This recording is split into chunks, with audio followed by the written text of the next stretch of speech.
recall the words of the prophet Jeremiah, who exhorted us to pray for the welfare of the state in which we live. For the Talmud says, otherwise, if not for the government, people would swallow each other alive. That's actually what the Talmud says. And of course, part of prayer is action, and that means being involved in our government, and being involved and engaged with our city officials and with the citizens of our city. And so I want to thank all of you for coming out here tonight. Temple Beth Abraham, for those of you who don't know, has been around since 1907.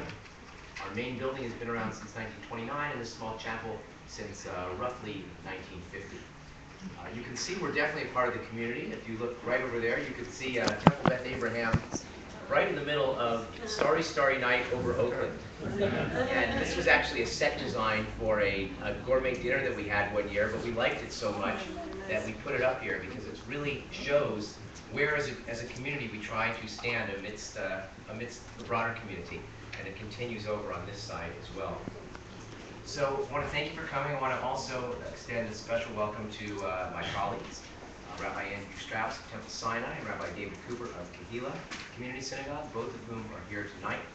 And on the tea, but more to say later, but we're proud, we're excited to be hosting this event and to hear from Mayor Quan and her husband, Lloyd Gwen. Did I pronounce that correctly? Thank you. And so at this point, though, you want to know what the Jewish Community Relations Council does. I know that's also what you're here to learn, so I'd like to introduce Myrna Dave.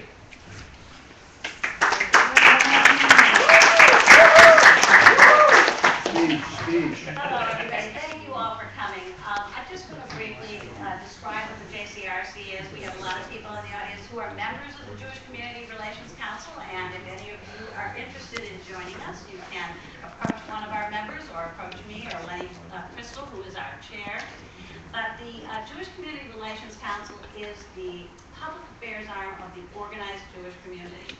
And what we do is we try to identify through our community what the most vital and important issues are to the Jewish community, and then we try to educate and advocate on behalf of those issues, which gets involved in programming and outreach to various constituencies. So among the various areas that we put a lot of our focus on and attention on are Israel advocacy. We are a pro-Israel organization. We also do a great deal of outreach to the interfaith community. We reach out and discuss our issues with legislators, both local, state, and in some cases federal legislators to share with them our positions on various issues. And we are also very concerned about what goes on in the public schools. Public schools is a major initiative for us, especially, quite frankly, the diversity in public schools, the separation of church and state, and on behalf of Jewish children, we want to make sure we advocate for on their behalf in the public schools. So those are some of the key areas that we work on, and I am now going to turn the program over to one of our council members, Dan Cobb, who was responsible for making the arrangements with Mayor Quan and her husband, Floyd, for tonight's evenings, and he will share teaching from this week's parsha with you. So thank you very much. Thanks, Myrna. I'm just standing behind here, I'm just going to... So for those of you who don't regularly attend JCRC meetings or other formal Jewish community events, it's tradition that we do a monthly Devar Torah, just a very brief kind of introduction to a portion of the Torah portion of the week, of the week. And oh, there's the mayor.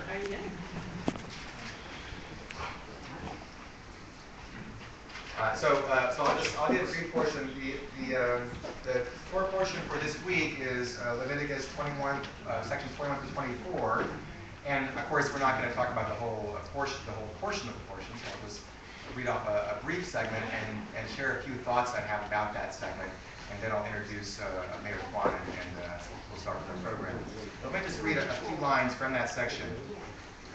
Whoever takes a human life shall be put to death. Whoever takes an animal's life shall make restitution for it, life for life. If anyone injures his neighbor as he has done, it shall be done to him. Fracture for fracture, eye for eye, tooth for tooth. Whatever injury he has given a person shall be given to him. Whoever kills an animal shall make restitution for it, and whoever kills a human being shall be put to death. you shall have the same rule for the sojourner and for the native, for I am Adonai. Now my first thought with reading this was, how do we as people of the Jewish faith, what do we do when we disagree with the literal text of the Torah? Because I won't speak for everybody else here, but I certainly disagree quite strongly with what I just read, certainly most of it. So I did a little more research, and I discovered that religious scholars and rabbis for generations and generations have studied and interpreted this text and, of course, other Jewish teachings throughout the decades, throughout the centuries, and have come to the conclusion that things aren't always what they appear to be. And so apparently it was rather common centuries ago, and in some cases it still happens today, unfortunately, that people took justice into their own hands, that retribution was enacted out by people by taking justice into their own hands, and often that retribution was substantially more severe than the original wrongdoing itself. And so there was a lot of belief among people, among scholars, among rabbis, that what we're reading in the text was an effort, at least in part, was an effort to make sure that the punishment enacted is never worse than the crime, than the wrongdoing. And that an eye for an eye is not meant to mean you're going to poke somebody's eye out or poke someone's tooth out. In fact, to the extent we can determine what happened centuries ago, many people believe, many scholars and rabbis believe that it was actually extremely rare for anybody to poke someone's eye out or poke someone's tooth out or break their leg. But there was a value put on if somebody committed a wrongdoing, and a value was put on that broken leg or that no longer having the use of the hand, for example, or the eye. And so the punishment was meant to say there should be some kind of retribution that's equivalent to that wrongdoing. A fair punishment, a just punishment, no more, no less than what is the basis of the wrongdoing itself. Now, we also see, going back to the part where it talks about death, essentially the death penalty, we see a lot of inequities. I want to recall that one line I read, same rule for the sojourner and for the native. In other words, everybody is the same under the law. At least everybody is supposed to be the same under the law. And so what we see, though, especially when it comes to the death penalty, and there have been numerous studies, and I'm presenting my own personal bias here, but that's okay. I'm not here to do that.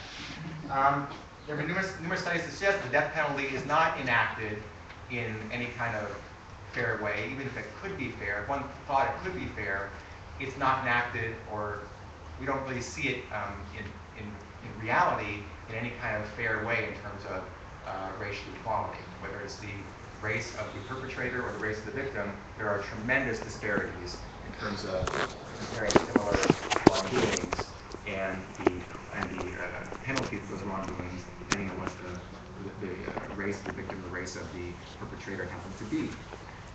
So the reason I chose this portion of the Torah portion, was because this November we'll have an opportunity on a statewide basis to express our personal opinion on the death penalty.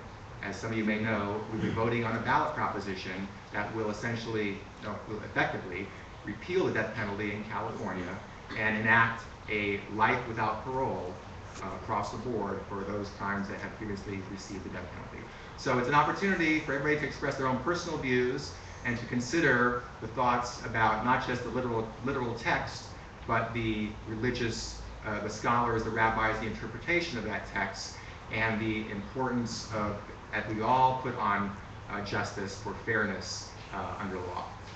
Thank you.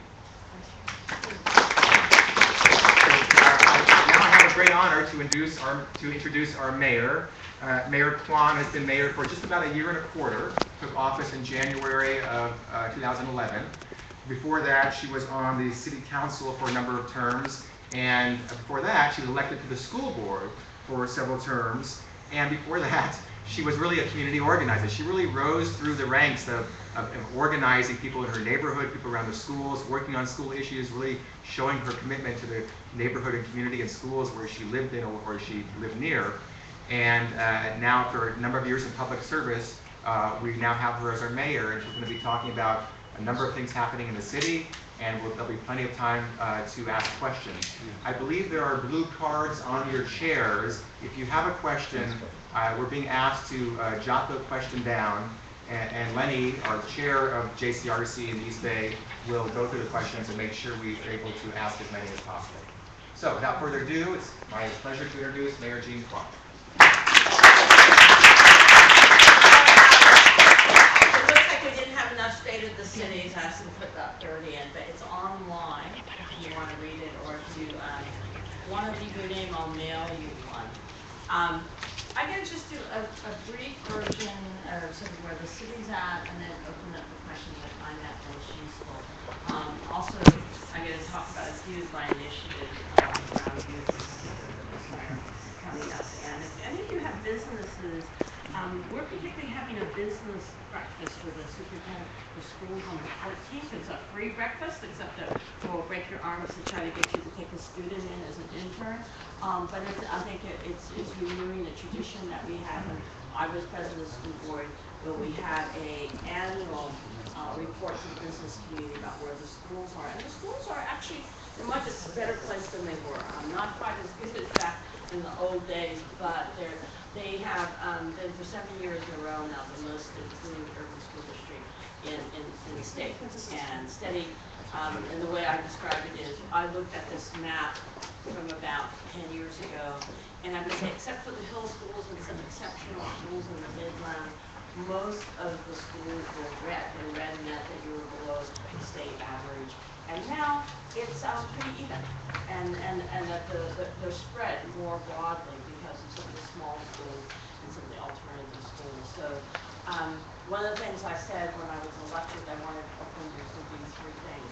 One, to take a fresh look at the city, because I think a lot of us don't get around the whole city, haven't been to some neighborhoods in a long time. So I always start out with this, well, how many of you have been to our first one? It's hardly how orthodox you are. First Friday is this amazing institution. And now, I would say it's easily was this Friday 7,000 to 8,000 people wandering downtown between the Temescal and Jack London Square, going to the art gallery, listening to bands on the street, stopping and buying little snacks like I do. We bought lots of chocolate everywhere as we went along Broadway. And I find that even though we're a very diverse city, not all of us take advantage of that. The second thing I asked people to do was to buy 25% more in the city. And we probably leak about $5 billion a year. All cities leak some to Amazon.com. Our teenagers and others of us who want to go to San Francisco for the latest fashions. If we all just bought maybe 25% more in the city, I would get about $5 million in sales tax, which is not a small amount of money. Actually, we think it could be 7 million depending on what we include. So between 5 and 7 million. So to give you an idea of what 5 and 7 million is worth to me, that's worth 3 times my senior center budget. It's almost the budget of the library. It would be worth 35 or 40 police officers. And so we've made personally a real effort to sort of like, okay, won't let Amazon actually go. I'll call my local bookstore and say, please get this book and I'll come by and pick it up on Sunday when I go to Farmers Market in Montclair, or I bought my last 2 cameras at Starburst, and I paid a little bit more sales tax, but then I didn't pay shipping. So, and then we know every dollar that's in the local economy sort of circulates about 7 more times. So really making that little bit of effort, and that's been worth, we're not all the way up where I want to be, but our sales tax is about $3 million more than it was the year before. So that's good. I mean, the economy is coming up. I think people are making more of an effort to buy locally. And then the last thing that I ask people to do is consider mentoring the kids in this city who are most in trouble. And in this city, that's 500 kids who are arrested by the police or picked up by the police. About 1,200 kids who miss 18 to 20 days of school. How many of you are teachers? So 18 to 20 days is usually the point by which if you miss that many days, you're not going to stay with your class. You only have a 5% chance you go through a class, you're likely to be held back. If you're held back, you're more likely to drop out of school. And if you drop out of school, there's an 80% chance that you'll be picked up by the Oakland police sometime before the age of 25. So, the connection and the nexus between school and truancy, education, and crime is a very tight one. And so those were 3 things I asked people to do. And we've gotten about 1,000 renters, and I don't think they're all of my toughest kids, but we still have a few more years to keep going. And that's one of the asks I will be asking the corporations, because when I was on the school board, we actually had companies that adopted schools who came in and read. And so you all know, and we passed on a separate thing, that I've been focusing on roughly 100 blocks. Now, I'm not going to argue exactly where they are. We'll shift a little bit, maybe. But the reality is the pattern hasn't changed dramatically in the 20-something years that I've been in public service. When I came in as a school board, it was during the traffic epidemic. About 185 kids died on the streets of Oakland, nearly twice as much as that. Right. And so I have this long-term perspective that some things have gone down, some things we did better, but some things are going up. So what can we do to have a more permanent long-term solution? The neighborhoods where these murders happen have not tremendously changed. We may have shifted a few murders across on the other side of 98, but it's pretty much those are the target areas. When I talk about 100 blocks, I don't necessarily mean the absolute block, because the murder might be across the street. The areas where repeatedly we've had violence in Oakland. And why do we have them? A lot of them are in the areas of highest unemployment, highest percentage of public housing, highest percentage of dropout rates. So not totally unexpected. And so when we're dealing with it, we need to sort of deal with it comprehensively and in a way that we haven't done before. So there are a couple of things that we're doing before. So I'm going to sort of start out on whether some of our 3 main initiatives. And actually, let me get this back on. So let me just tell you, I've been saying, I said to State of the City, and because I should have some good news too. Oakland is on the rise, and what do I mean concretely? I mean that last year we created 5,000 new jobs, unemployment went down 2%. You all started buying more of the city, sales tax went up 2 to 3%. Hotel tax went up, even permits for new housing went up. And so all the economic indicators look good. Even people are starting to look at us differently. You know, we started in the beginning of the year with Newsweek saying that we're the 2nd most can-do city in the country. Now, of course, I've been getting local media to report on that. You know, it's like, you know, the crime goes into it. And I really got in bad trouble. They wrote this horrible thing about me in December, and I know it's because I said, you know, I read better things about Oakland in the New York Times than I do in the Chronicle. And they were really insulted, but it was true, because the next week, the New York Times named Oakland the 5th best place to visit in the world in 2012. All right, and during the year, other things happened. We were recognized as one of the 10 most coolest cities by Forbes to live in. And then last week, or 2 weeks ago, the San Francisco Bay Guardian had a cover, which I'm trying to get an original of. I think I'm going to break down and call. I've been trying to get everyone, the libraries and everybody. I think they've been all stealing these covers. And the question was, is Oakland cooler than San Francisco? And of course, so we're going to frame it and put a big yes under it. And the point they made is that because we're more diverse in our housing, that we are more what my kids call a real city. We have immigrants, we have working people, we have rich people. We have this much more diversity than most American cities. You know, I just came back from 2 quick trips in the Midwest to try to get money for the city, one to St. Louis and the other Chicago. And I realized St. Louis wasn't that diverse. Chicago is more diverse because people don't intermix the way we do. They don't live on the same blocks, they don't go to restaurants together. If they go to restaurants together, they, like at Oprah's, the black side over here, the white side over here. You know, I didn't see any mixed tables. And it's surprising, because that's not what we would see in Oakland. Right? And so you always appreciate the city. So Oakland's diversity is absolutely a thing that we treasure, that we honor. The housing diversity will be a critical in keeping that going. We speak 130 different languages, and as our kids say, that means at least 130 kinds of restaurants for Sunday dinner. We keep trying, and we are. We're like eating our way through the city. And it is this real generation thing about the coolness of the city. And then another thing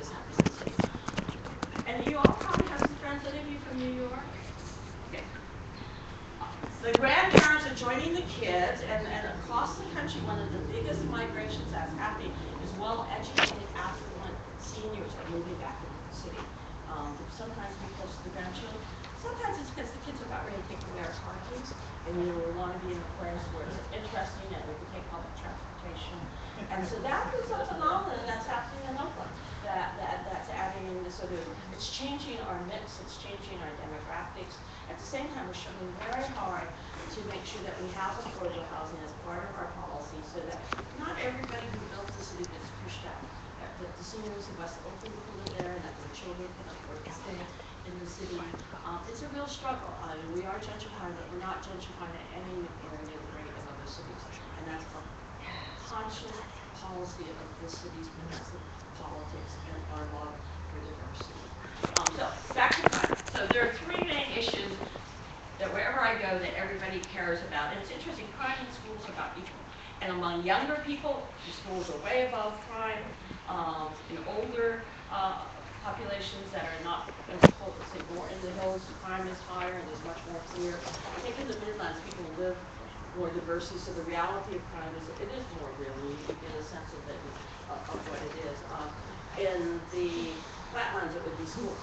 Back in the Midlands, the younger people, schools are way ahead of it. And then jobs everywhere, particularly in the poorest neighborhoods and among young people in general, the economy and jobs. And so the three things that we have been working on, and I'll start out back with crime in the 100 blocks, which have been much maligned and was, blown up. It's not very complex. It is basically what's worked in New York, what's worked in Los Angeles. That is, you hold police officers accountable for geographic areas, and you watch the data.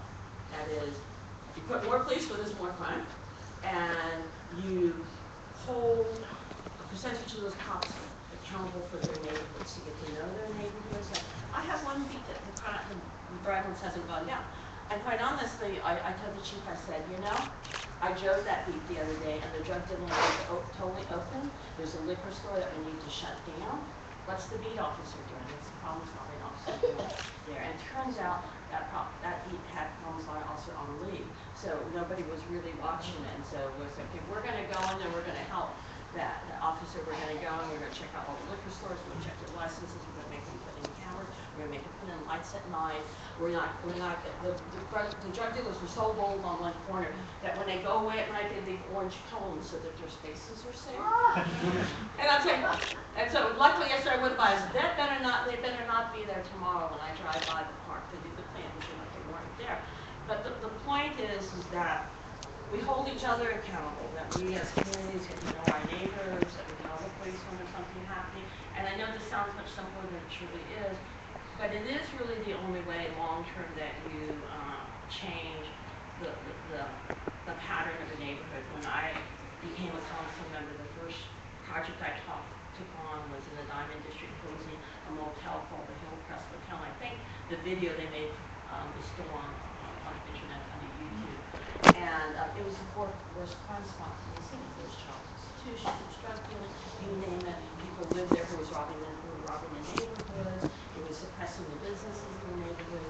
And we developed the tactic of having parents make complaints, and so that we could build up the numbers of complaints against the location. And we also had the citizens file small claims charges, so I could hit them financially both ways. The small claims court allowed the neighbors $1,000 per family for the impact on their lives.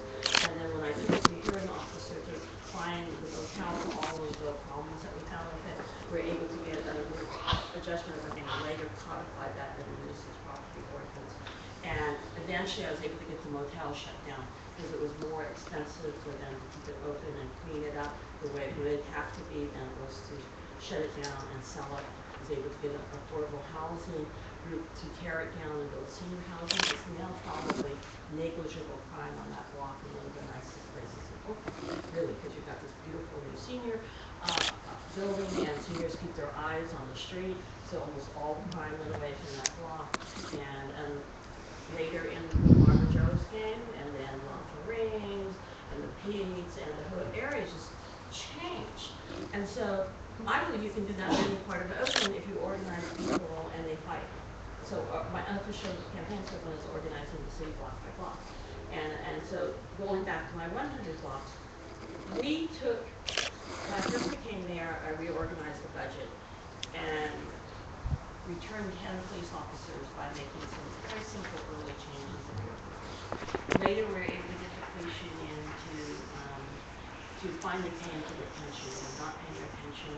The average Oakland police officer can retire at $100,000 a year and has put nothing into their pension until this year, right? And so that allowed me to bring back 34 more officers. We got a grant for 25. But I have to tell you, I still don't have enough officers. I would still like to do a 911 tax where I could bring back about 40, 50 more officers. We need really something like about 800 to 900 officers in the city. This is not New York where officers only get paid $55,000 a year. Officers get paid a lot more in California. They have a very good union. They and the prison guards union have very good unions and have made the cost of law enforcement officers in California the highest in the nation. So we didn't just take those officers, these new officers, and put them in the neighborhoods that had the highest crime. So I wanted to make very clear, we didn't take them to anywhere else. When these new officers came back, we put them where there was the most violence. But we're in the middle of the summer, murders have gone all the way down to a 10-year low, and they are starting to come up, and we're trying to get the murder rate back down. Then we began to see it dipping at the end of the year. And so the other thing that we did is we have a lot of law enforcement agencies in the city, everything from the sheriffs who watch the buses, to the housing authority, to the school crews. And in those 100 blocks now, all the law enforcement groups meet once a month. And they talk about their common targets, common problems. And that actually has created some amazing changes in parts of West Oakland, where the murder rates almost disappeared, and where a woman told me about a month ago, it's the first time in years that she sat on my porch and read her paper on Sunday, because she sort of felt the sort of safety and calmness because of the cooperation and because of an announcement she'll hear maybe in about a month of investigations and major arrests that they're going to make because of the cooperation. So I need more cops, I need to use them better, I need to hold them accountable geographically. We also need to do intervention, and so one of the things that we've done that's really very different, and when you look at that circle of community intervention, is now when a young kid comes back out of juvenile hall, we have a meeting, and this used to drive me crazy when I was a school board member, because kids would get out of court and they just show up in school because the judges didn't trust the school district to not discriminate against them. And then sometimes they come and they're like in the middle of gang territory and there'd be huge fights. And now we have a meeting between a nationwide violence prevention counselor, and I have to tell you, by case managing kids out of juvenile hall, we've cut the recidivism by about 50%. And it used to be about 80% of the kids that went to juvenile hall were in trouble within a year. With some counseling, we can get it down to about 40% at the end of the year. So it makes a difference getting them tied into the resources. The probation officer and a school counselor, and they have a case management discussion with the parents about when should we put this kid, okay, you belong to a gang here, let's put him somewhere else, or the opponent's gang is at this school, that's not a good place to send them, you won't get beaten up. Just real sort of discussion about what are the needs of this kids, how do we keep it, and that's been very interesting. I'm being told that may be our most successful, just little intervention, just working our current resources smarter, really sort of looking at each kid. I have to tell you, I was in Detroit looking at their police oversight program, and in the state of Detroit, they send no kids to juvenile hall. They give them the equivalent of about 40% of what it will cost to lock up the kid, the nonprofits. The nonprofits is like an HMO. If the kids don't go to jail, they make more profit, right? And so they give them as much counseling as they can and whatever, and they come out ahead, right? So they get about the equivalent of 40 to 50% as it would cost to lock them. So in California, that would be, so for every kid, instead of we're like about 50,000, it's more than Stanford right now. $50,000 a kid to lock them up in CYA. So they would give the agency $25,000 a kid, right? And so you could give them a part-time job, you could give them a counselor. I mean, there's a lot of things you can do. So I've been trying to talk Jerry Brown into looking at what's happening in Detroit, because I'm working really hard this summer to give the kids in 100 blocks jobs. The federal government had the mayor's summer job program for several decades, since the Johnson era. I'm a baby boomer, so LBJ basically was the target of all our anti-war demonstrations. But on the other hand, he did do the war on poverty, and that program just got wiped out last spring, 2 months before the program was to start by the Republican Congress. And I'm like, you're kidding me.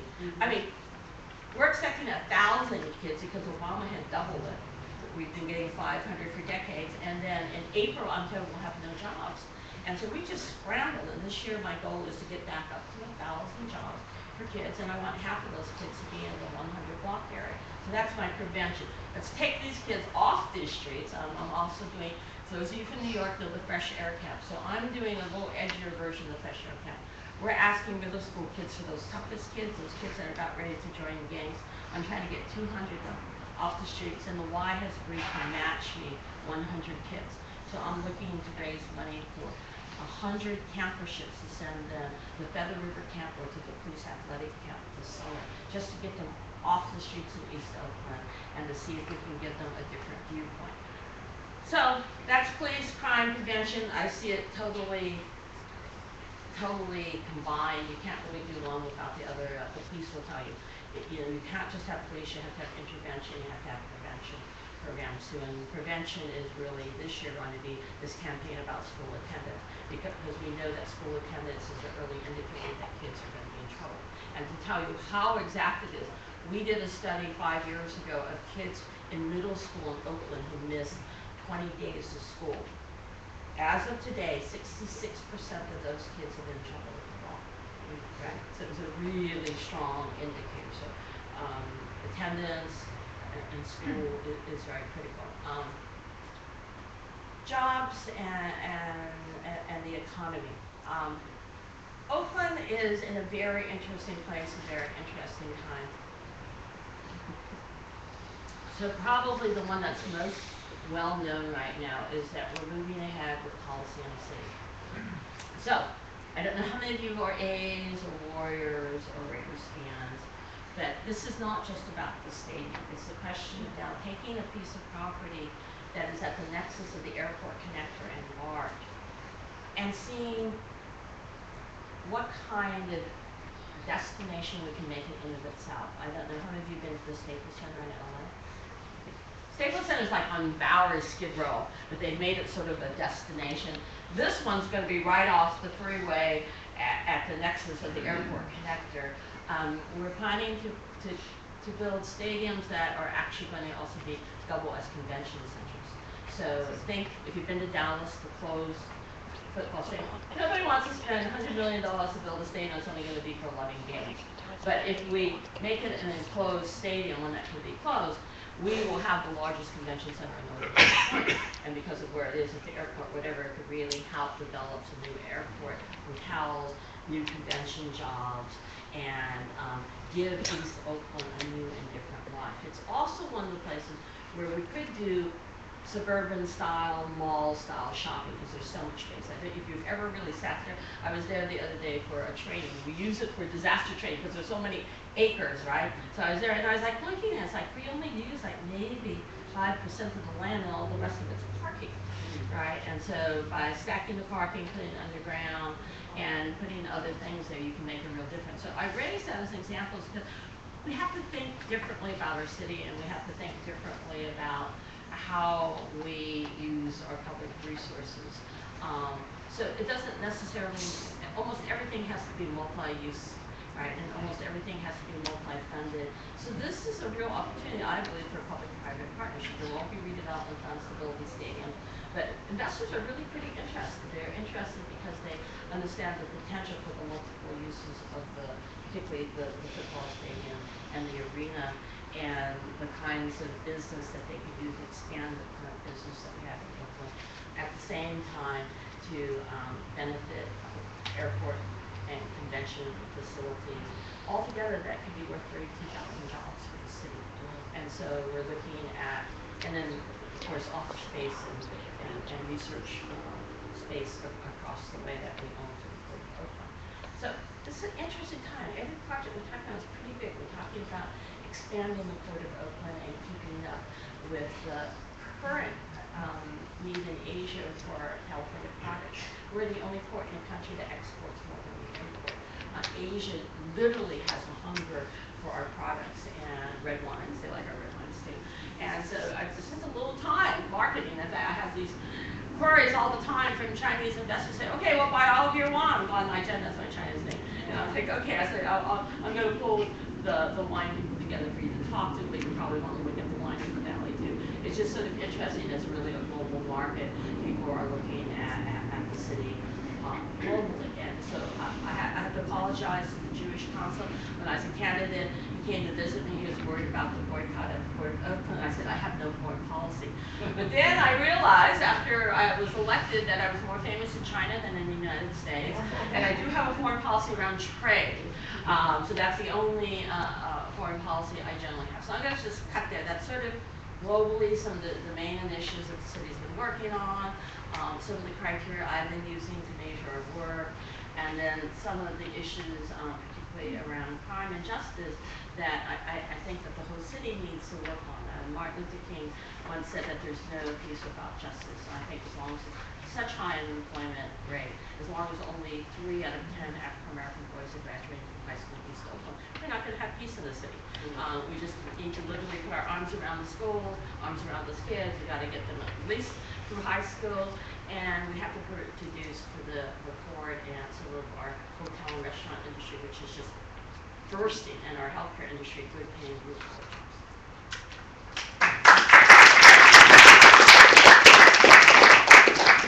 You got the questions? Thank you very much, Mayor. I'm going to collect index cards from people, and then Lenny will help us ask some of your questions. Well, may I just say, Mayor, that was, you can hear my accent as far. There's a word we use in England, for example, gobsmacked. Have you ever heard that word? A little louder, Len. Middle English, sounds German. Can't hear you. Gobsmacked. I was gobsmacked by this talk. Gobsmacked is an English expression, blown away. Can you spell it? Because, It's Middle English. there you go. It was really the most illuminating talk for me. I had no idea about almost anything you were saying. And it really does inspire me. Thanks very much indeed. So I'm sure we have some questions from our illustrious guests. The first one in my hand being, what is being done to attract and keep businesses and jobs in Oakland? Well, I talked a little bit about the big projects. There are push and pull factors. So, Oakland is blessed with this amazing location. So, we're very centrally located. The population of the Bay Area is moving east. It's why long-term the Raiders will stay on the sun. Because we've been running all the new numbers, and we're looking at where the millionaires live, who can afford season tickets, et cetera. Population is moving east out to the valley, et cetera. So we're sort of in the right place, and particularly if America and California continues to be worried about global warming and develops along current transportation, there's no city that has better transportation than us. So that's one of our natural blessings. We have the Port of Oakland. If we expand it, President Obama wants to increase exports by about 10%. If we do that, that's about 5,000 new jobs in Oakland. So on the city land, I've been spending a huge amount of time. Most mayors don't pay attention to the port. They appoint the port commissioners. I've spent a lot of time because I don't think the match between the city and the port is as tight as it needs to be. And I think in order to keep and get federal dollars to expand our port, our plans have to match much tighter than they are right now. So you're going to hear them making new appointments to the Port Commission, and I'm literally like banging their heads together to try to make sure that we have one economic system there for the transport of goods in and out of the port of Oakland. And so I'm working, I spend a lot of my time, Fred Blackwell, who's our economic development director, who's from Oakland, was the redevelopment director in San Francisco, and I stole him back, has been really working almost full time on that port. Because that will be the source of good paying blue collar jobs for a long time. And you know, Oakland is blessed with one of the few cities that can have somewhat of a mixed economy. That is, we can still have jobs for people who don't have, I mean, Oakland is this funny city, we're really two cities. We are the second most literate city in the state, as we have a lot of people, and some people in this room have a lot of higher degrees. On the other hand, we have a lot of new immigrants and others not doing well in school who need good paying blue collar jobs so they can support the family. So the Port of Oakland's a blessing in that sense. It consists of anywhere from 15 to 20,000 blue collar jobs. So expanding that, maintaining that, that's pretty critical. We're also expanding in our natural bases. So some of our natural bases, we're a government and regional center for a lot of things. So with the government headquarters, federal, state, county, you name it. We're also healthcare centers. So my husband, who went to Yeshiva, is medical director at Highland. You know, and my son, who's medical director or number 2 at San Francisco General. You know, we're also a medical and health center, both I would think in long-term research as well as just changing the way healthcare is delivered. And I used to be a patient advocate, that was one of my first jobs. So healthcare is going to continue to be, and so working with them, I'm trying to find children's research locations so they can expand their research. And we're working with the community clinics to integrate healthcare in the community. So our high schools now all have, except for Skyline, have a healthcare clinic, and now most of our middle schools have healthcare clinics. So we're really trying to integrate healthcare into the community in a natural, integrated way, and that creates a lot of jobs. Lastly, the new industry. So Pandora is doing really well and is located here. We only have one Fortune 500 company, Clorox. We are the headquarters of the University of California in Kaiser, and used to be the headquarters of Bechtel. They still have some of their operations. So we have a mix of old and then the new. So Longevity, Pandora, Revolution Foods. These are all, Revolution Foods provides healthy, sometimes vegan school lunches now to 45 school districts across the country. It's just growing, and I helped them get their first loan as a school board member, so I'm very proud of them. So they service nutritious lunches, and they're growing like crazy. So they're actually going to go in the stock market pretty soon too. So what the next area of growth would be just is that San Francisco's office spaces reach $60 a square foot. When I heard that, I just smiled because we have plenty of places, and we won the lawsuit, or we won the ruling on MTC. So MTC, I think, is going to be stuck in Oakland, and we can build them a nice new headquarters that's actually on a BART station that will stand an earthquake. So, you know, we have a lot of, Oakland is lucky that we have a lot of places left for development. So I think you're going to see, I'm trying to steal a Longevity second campus over. I went over to talk to them, and I know they were using us to get less taxes from San Francisco.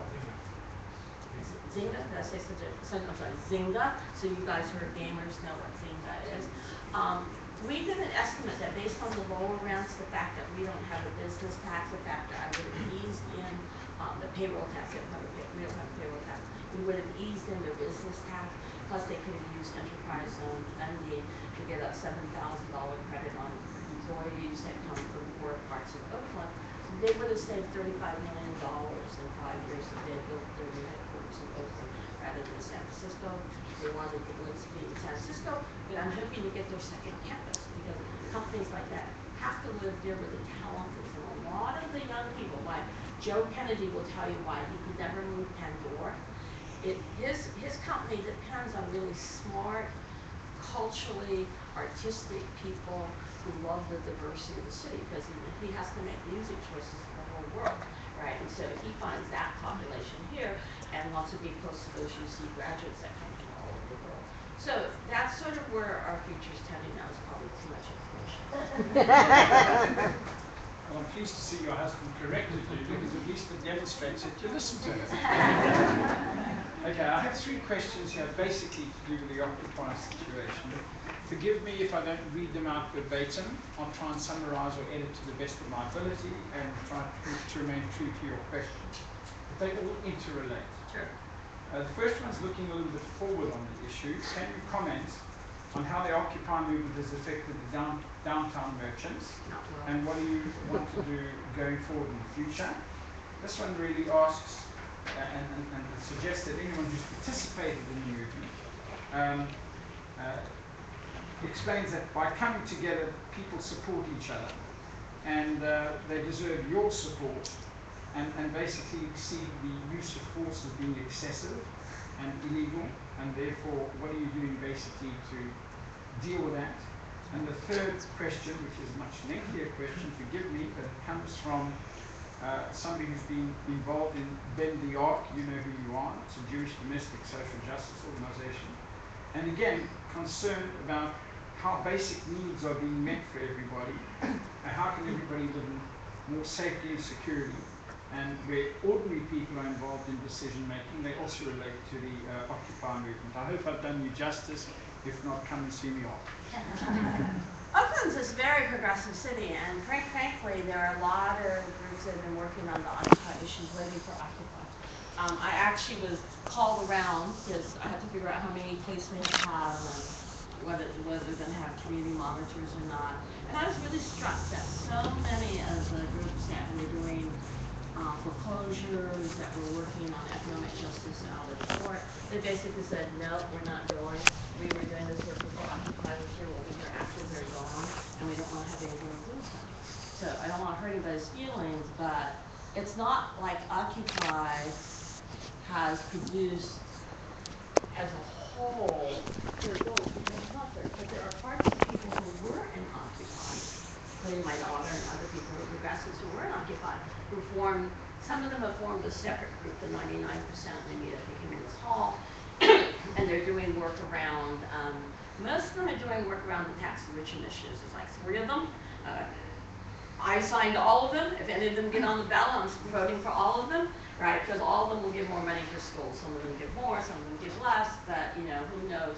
I'm very worried there's so many of them that none of them will qualify, right?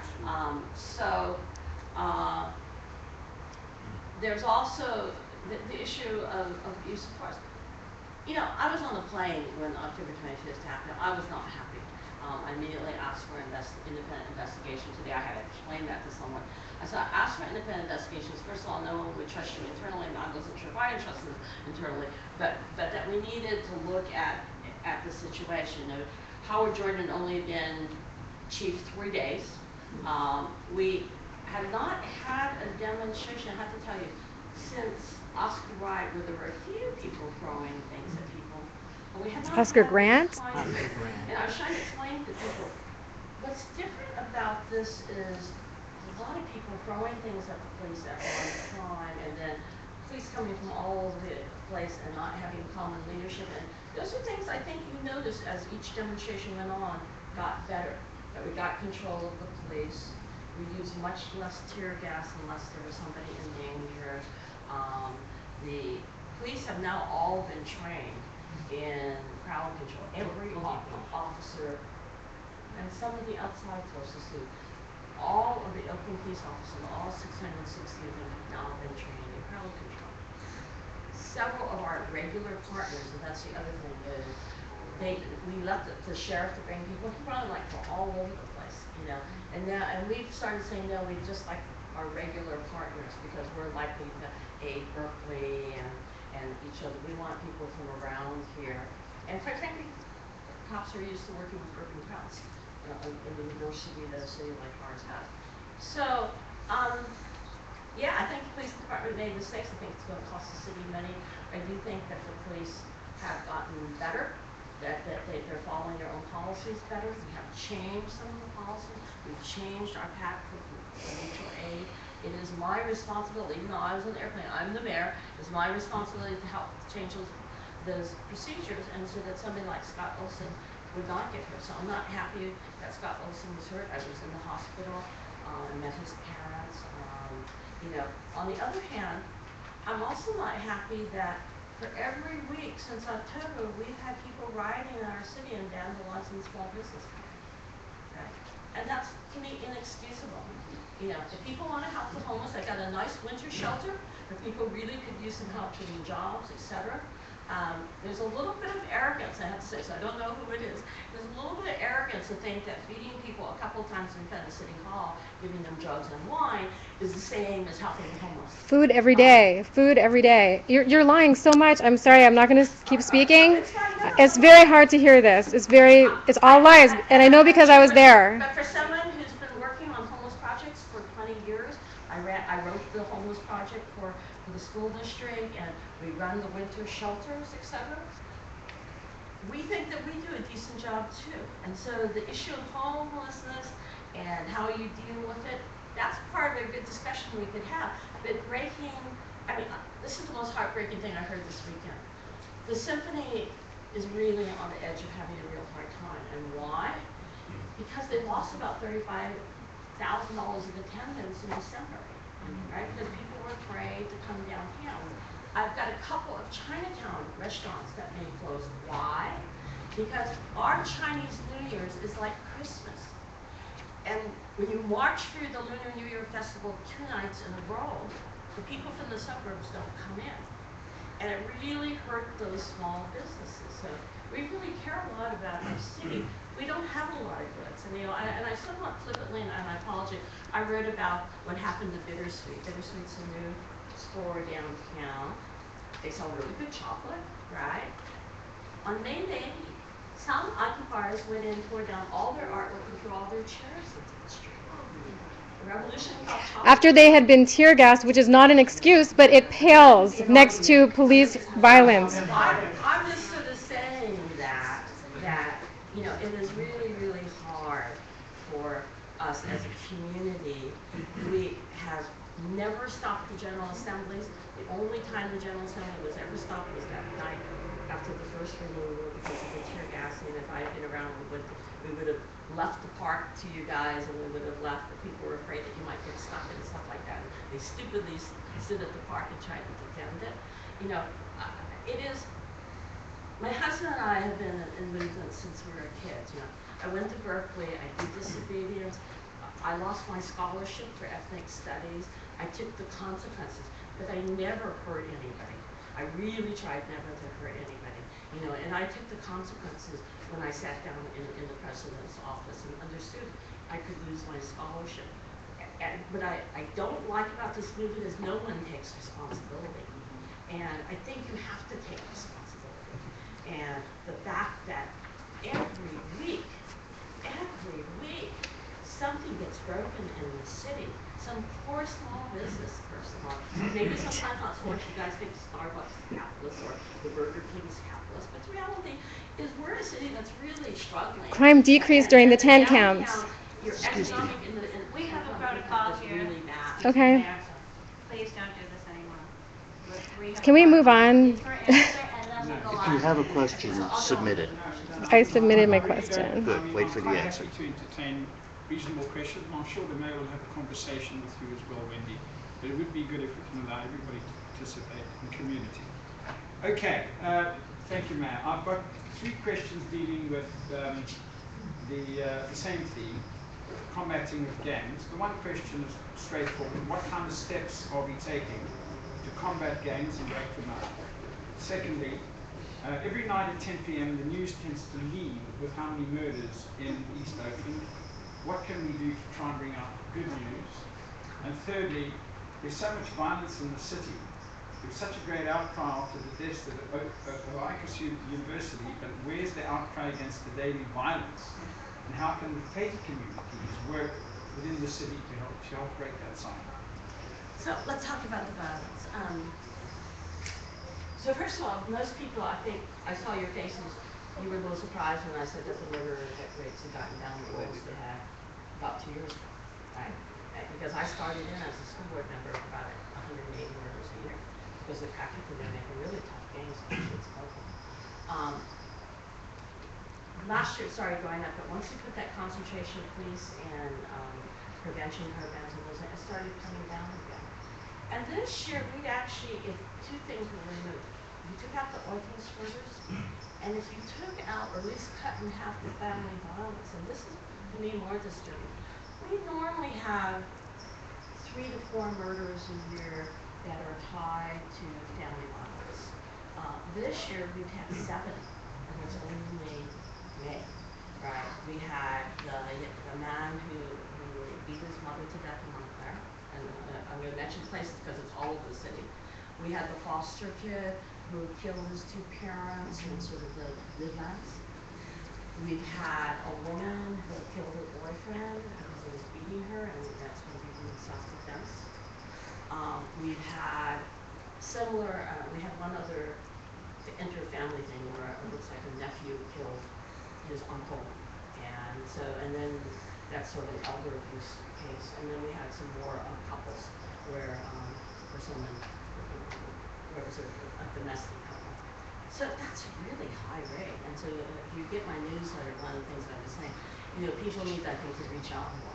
And when I was highly quoted, and I said it's easy to get a gun and open to find mental health help, and it's true, right? There are a lot of us living on stress. We're in the third year of the recession. We're really having a hard time. Some people are having a hard time getting back into a job, and it's just a lot of family stress, a lot of anger out there. And there are, and particularly in some cultures, it's really, people are very ashamed to talk about it. Asian cultures, other cultures, when they grow up, and so. But if you took that out, the murder rate is coming down. It's still way too high. You know, it's coming down to about 2 murders a week,